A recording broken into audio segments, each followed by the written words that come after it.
Richard Otafire omyaka 30 y'obukuru kandi omutaka w'ekyaro kya Kabura omuri Kanyansheko obwa hati wariyo narebera enyuma y'emitehimbwa bwanyuma yo kukwatwa n'ebintu ebitekateekirweho kubasa kuba biri ebyenyubano.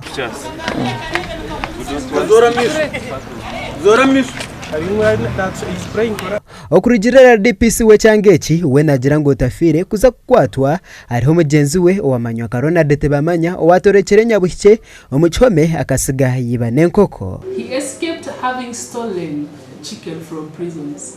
So the prison staffs were looking for him, one, for escape from lawful custody, and two, for theft of their chicken. Ogu ashangirwe n'ebintu nyamwingi muri mfarasi bw'irwariro hamwe n'endijo mfarasi emizindaro za screen za battery hamwe n'ebindi bintu nyamwingi ebiri kwiza motoka y'ekika kya tipa. Tugerize kugamba na Otafire aho yihire bintu ebi bituwe abiro kukora za katemba ari kuhumuza. So we are appealing to the members of the public, if they can identify these properties that could be theirs, let them come to police for identification so that they can be able to recover their properties that have been stolen.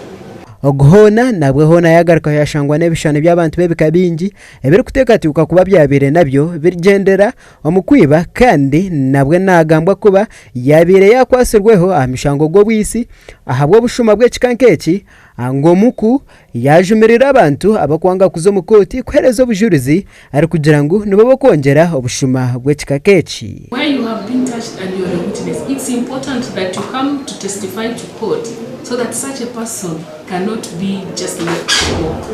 Because if we don't testify and we pin such persons, he becomes a habitual offender. From here, he will go back and continue doing this. And that's where we now see cases of mob justice on the rise. Honogu yagaruka yarabura abantu kuzahabujora misho okwerinda abantu b'ekikankeki. Issues of burglary and theft usually mostly takes place where the places are left unattended. And people have come to understand that there is no kind of anybody at home who can scare them off. Amakuraga gashakwa Timose Mushabe omukyanga ekibanda.